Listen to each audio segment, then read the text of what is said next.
We're gonna have to narrate. This will be like an opening part, maybe. This is going to be an opening part? Yeah, we'll see. I say something opening. Yeah. Growing up, one of my fondest memories is going backpacking with my mom. We never went backpacking. What are you talking about? Well, we loved hiking together. No, we didn't. Which is why I wondered why we're doing this. So, how did I end up in the wilderness carrying 2 backpacks and wearing 2 hats? 2 words that are spiritually 4 letters each. Sheila Murphy. If you know my mother, no introduction is needed. If you don't know her, no introduction will suffice. She is the answer to the question of what happens when an unstoppable force meets an immovable object. The kitchen twine is going to be, I think there are going to be people trying to borrow my kitchen twine. And To strangle you with. I have a body face cloth and I have a face cloth. That's how prepared I am. We're so fucked. And she will not be bound by the rules of decorum or federal government.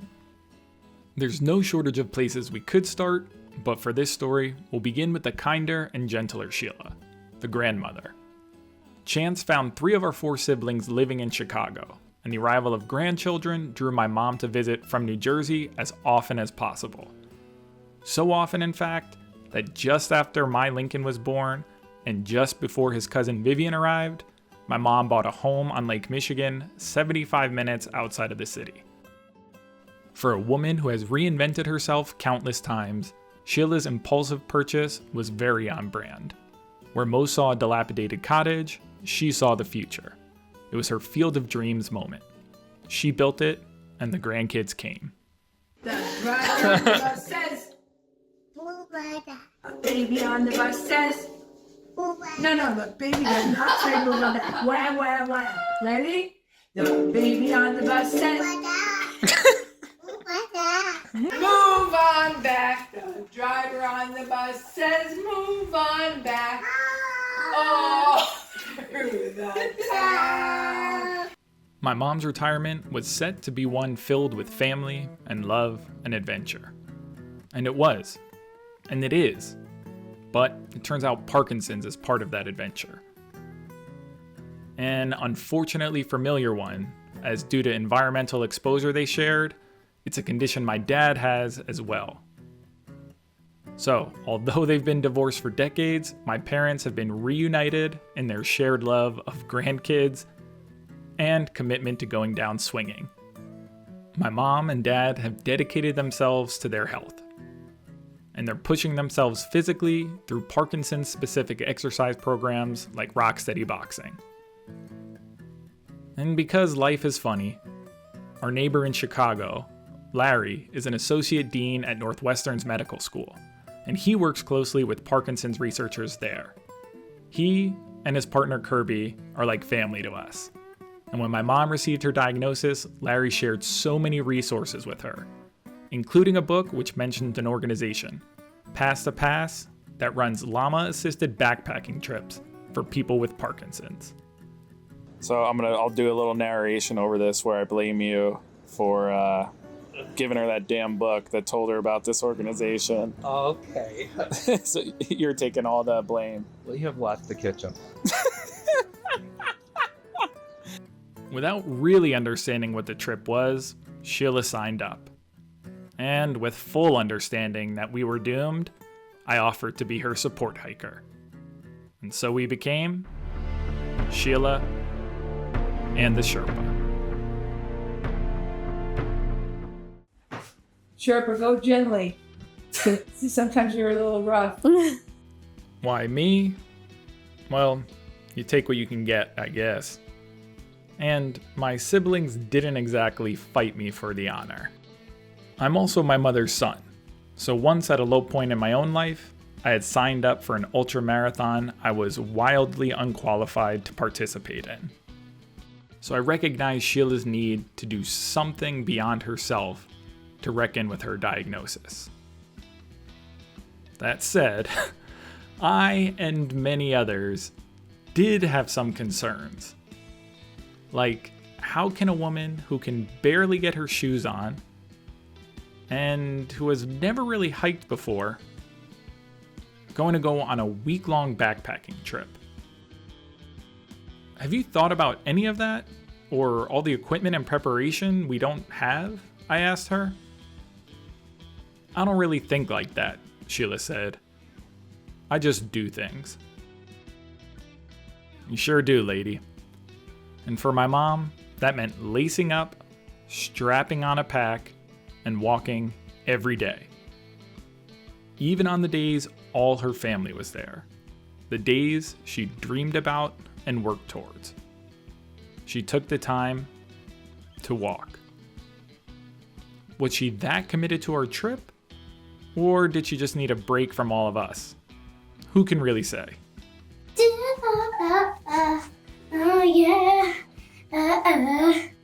But unfortunately, that delegated the thinking part of the operation to me. And that's not really my strong suit either. While Sheila marched, my marching orders were to figure out how we'd survive the week. Which was less than an ideal plan for someone who has never really been camping and has no idea what they're doing. The tent insisted that it was foolproof, but my caliber of foolishness proved to be its match at multiple steps in the process. After taking the better part of an afternoon and needing the help of 2 small children, I got the tent put together and was ready to fly across the country to meet my mom at a local cafe. And as we prepared to leave for our journey, where had all her training put her, you ask? Well, now show us how you stand up.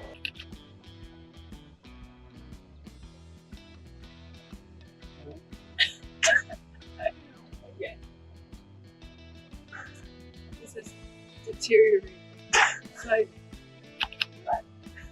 You know in a movie when a guy knows they're gonna die, and you wonder why don't they just not do the thing that's gonna get them killed? I was that guy, and I got in the car knowing we were driving towards our doom.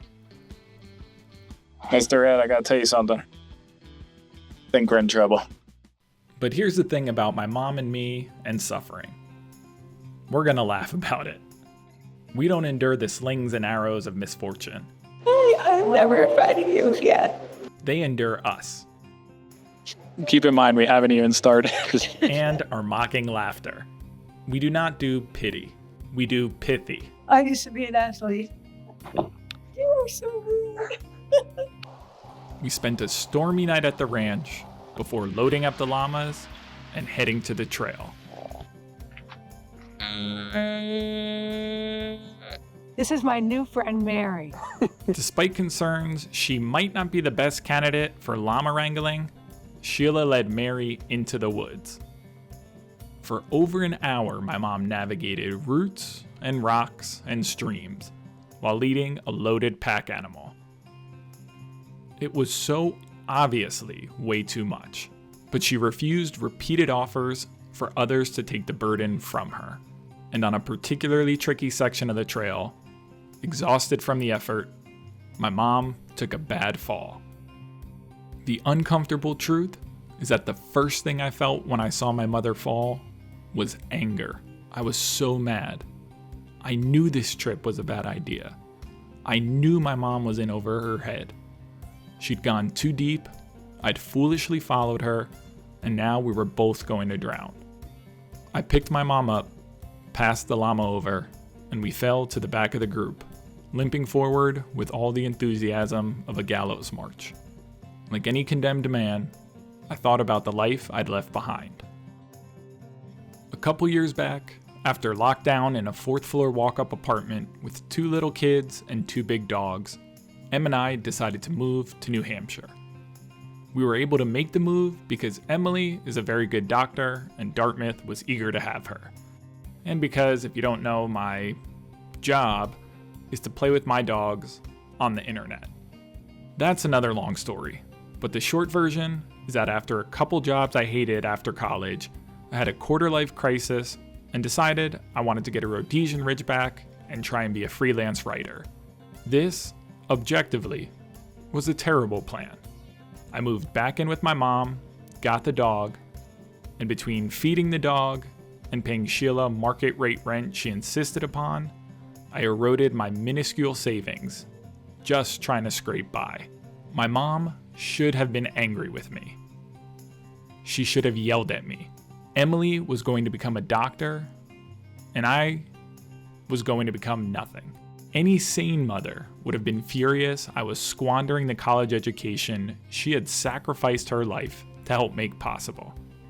But she wasn't, because she's not any sane mother. She is Sheila, and she saw me drowning, and instead of trying to drag me back to a boat I didn't want to be on, she asked me if I was going to learn how to swim. And one day, out of options, I did. I got the break that would change my life forever, that would set me on a course that would find me arrive in New Hampshire a decade later, and on my first day have a couple from Belgium walk up to me and say, "Hey, you're that guy from YouTube." It was a break that allowed me the opportunity to travel the country with my dog, support Emily through residency, and be the primary caregiver for my children, all while sharing my heart with the world. And the last thing my mom did before I pulled out of her driveway at the start of that incredible journey was hand me an envelope with a check in the amount of all the rent I'd paid her. Not because she didn't need the money, but because it was more important that I know it was never about the money. It was about forcing me to ask myself what I was willing to endure to follow my heart. Trudging in the back of the line, I became overwhelmed by that memory, by the realization that not only do I owe my biological existence to my mother, but my metaphysical one as well. That when the hammer of life fell, it did not break me. It worked me against the anvil of an unyielding woman until I was forged. At that point, only an hour into the hike, any reasonable son would have turned his crying and injured mother around.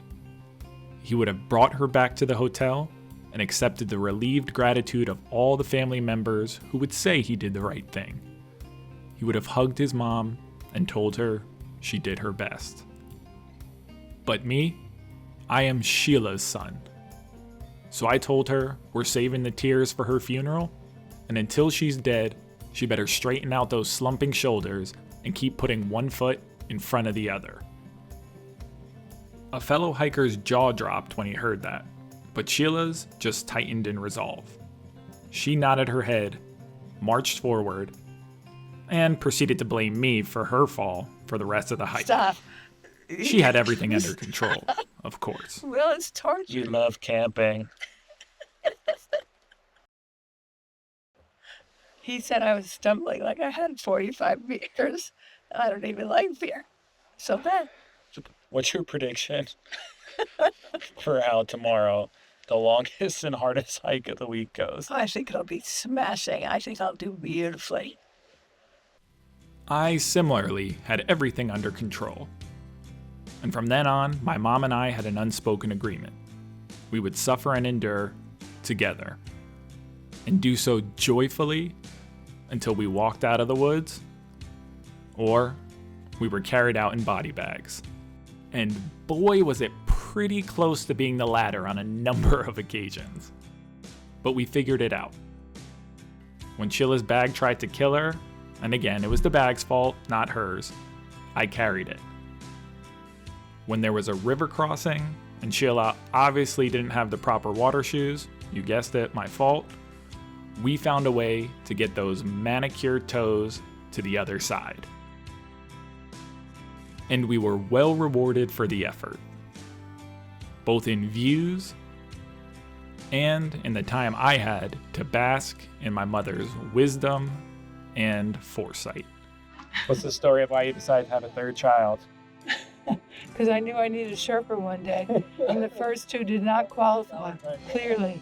I'm impulsive. Whatever is my motto. So, whatever. Whatever indeed. From steep switchbacks to treacherous trails, Sheila walked forward with brash proclamations of her own strength. Pay no attention to the woman with Parkinson's behind the curtain.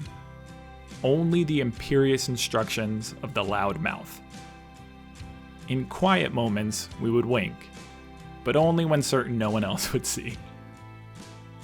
After that first long hike, I marveled at my mom's ability to carry on despite her obvious struggle.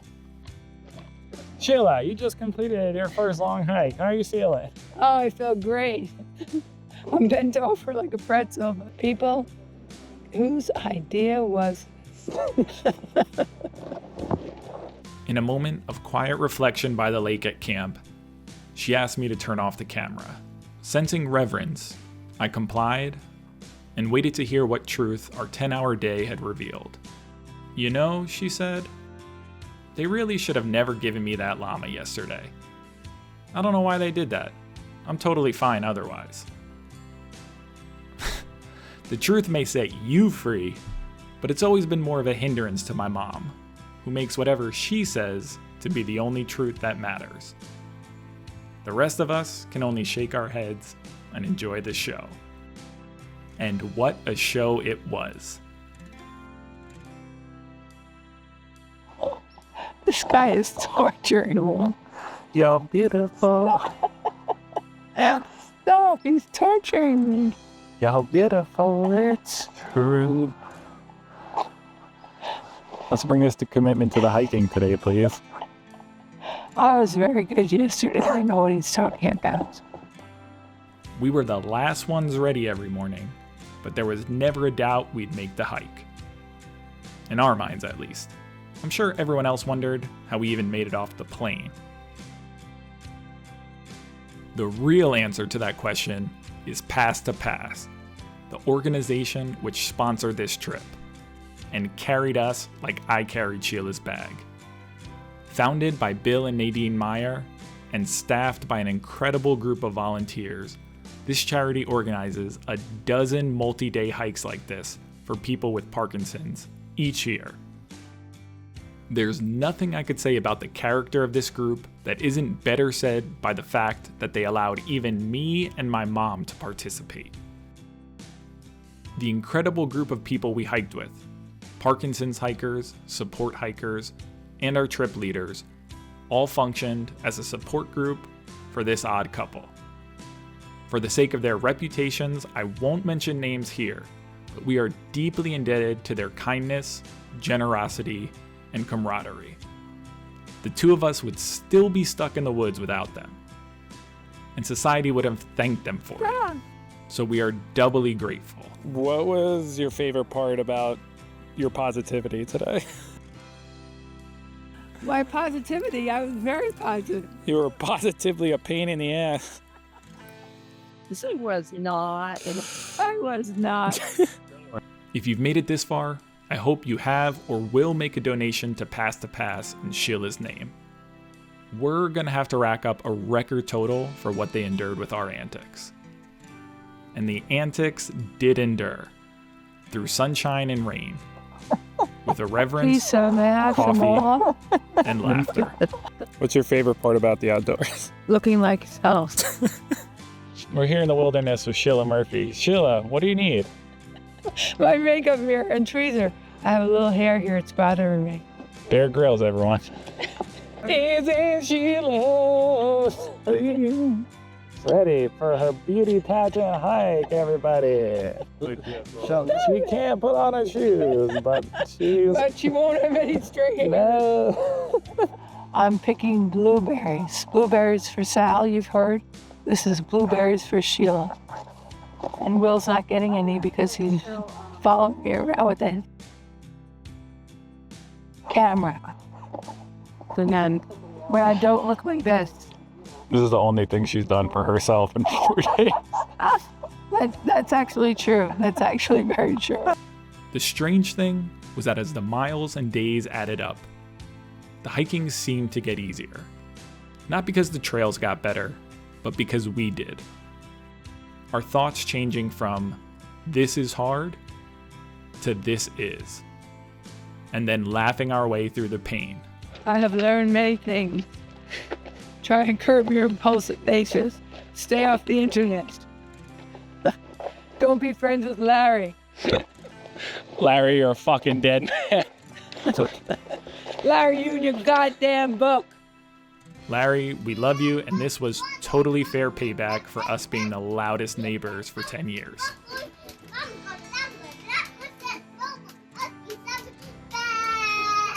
We finished the week as we began it, lying to ourselves and everyone else. That was it for today. When are we doing the rest of the hike? That was nothing. What do you got for me to borrow? A deception which shied at the light of truth to start, but stood in proud opposition to the inadequacies of reality in the end. Amends were made, and lessons were learned. We're here with Sheila Murphy on her last night of camping. Sheila, tell us what you've learned over the course of the past 5 days. Avoid men who have cameras. Prepare more for your adventures. Though whether they'll be heated Number 3. is another matter entirely. Prepare more for your adventures. When we said our goodbyes and thank yous, I headed to the airport thinking not about all the miles I covered with my mom, but the one hike I went for during the week without her. One where I quickly crossed the river which had been so treacherous for us. One where I climbed higher alone than we could have together, and I got to see the best view of the trip. The one where I realized the good fortune of my suffering. The privilege to hold hands with my mom again and learn to walk together. I knew in that moment that this beautiful view was the least memorable part of the trip, because Sheila wasn't there to share it with me. And I thought about the inevitable truth that someday you never get to share another view with your mom. As I reckoned with that idea, I heard my mom's voice from earlier in the week, after I'd caught her from a particularly scary fall.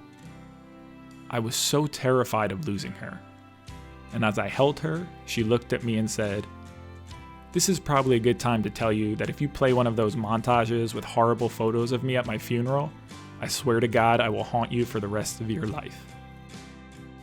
"Mom, you'll do that regardless," I assured her. Parkinson's is a thief, a pernicious and persistent one that steals from you each day. An eroding tide that, for now, can only be held back. For people like Sheila and me, who define ourselves by the force of our willpower to overcome any obstacle, it's an especially terrifying diagnosis. At the very beginning of our trip, I saw the fear of loss in my mom's eyes when she said mournfully, "Every day I wake up and hope I'll be me again." Well, Mom, after a week of watching you defy limits and common sense and reason, I can confidently say you're the most Sheila that you've ever been. And I love you for it. It's never too late to start a tradition. You should wait till you have Parkinson's before you start. That means we gotta do it again. Yes, this is going to be a yearly thing. Sorry, Emily.